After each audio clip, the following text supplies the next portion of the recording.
నమస్తే viewers, కబుర్ల point ఛానల్‌కి స్వాగతం. మేము రీసెంట్‌గా అరసవెల్లి సూర్యనారాయణమూర్తుల వారి దర్శనం కోసం వెళ్ళాం. ఆ ప్రయాణం కబుర్లు 2 నిమిషాల్లో చెప్పేస్తా వినేయండి. మేము అనకాపల్లి జిల్లా నుండి స్టార్ట్ అయ్యాం మార్నింగ్ బస్‌లో. దాదాపు 5 గంటల జర్నీ తర్వాత రీచ్ అయ్యాము. మేము వెళ్ళిన రోజు కార్తీక మాస ఏకాదశి.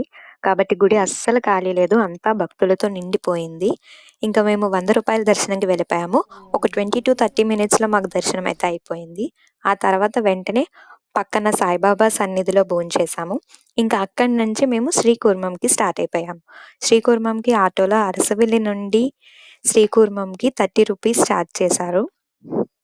గుడిలోకి ఎంటర్ అవ్వగానే దశావతారాలు ఇలా అందంగా కనిపిస్తాయి. అండ్ అక్కడ భజన కూడా అవుతుంది మేము వెళ్ళిన రోజు. ఈ క్షేత్ర విశేషం ఏమిటంటే శ్రీ మహావిష్ణువు వారు కూర్మావతారంలో దర్శనమిచ్చే ఏకైక చోటు ప్రపంచంలోనే. అండ్ దర్శనం అవ్వగానే ఇలా అందమైన తాబేళ్లు మనకు కనిపిస్తాయి. అండ్ ఇది నా ఫేవరెట్ పార్ట్.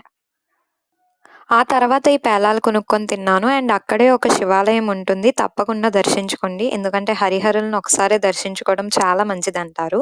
అండ్ ఈ ప్రయాణంలో నేను తెచ్చుకున్న మెమోరీస్ కూడా చూసేయండి. ఈ తాబేలు కొనుక్కున్నాను. షోకేస్ పీస్ రూ. 200 ఛార్జ్ అయింది. అండ్ ఇది ఆదియోగి బొమ్మ నా ఫేవరెట్. అండ్ కవర్ తీసి క్లియర్‌గా చూపించాలని ఉంది. కానీ కవర్ తీస్తే మా అమ్మ అసలు ఒప్పుకోదు. సో, అందుకే. అండ్ ఈ ఆదియోగి బొమ్మ కూడా రూ. 100 పట్టింది. అండ్ ఇంకా ఫ్యూచర్‌లో నేను కార్తీక మాస నా ఉపవాస కబుర్లు అండ్ కార్తీక మాసంలో నేను దర్శించుకున్న ఒక స్వయంభూ శివాలయం కోసం కూడా చెప్పేస్తాను. So, stay tuned. Thank you so much ఇక్కడి వరకు చూసినందుకు. Please subscribe. By by.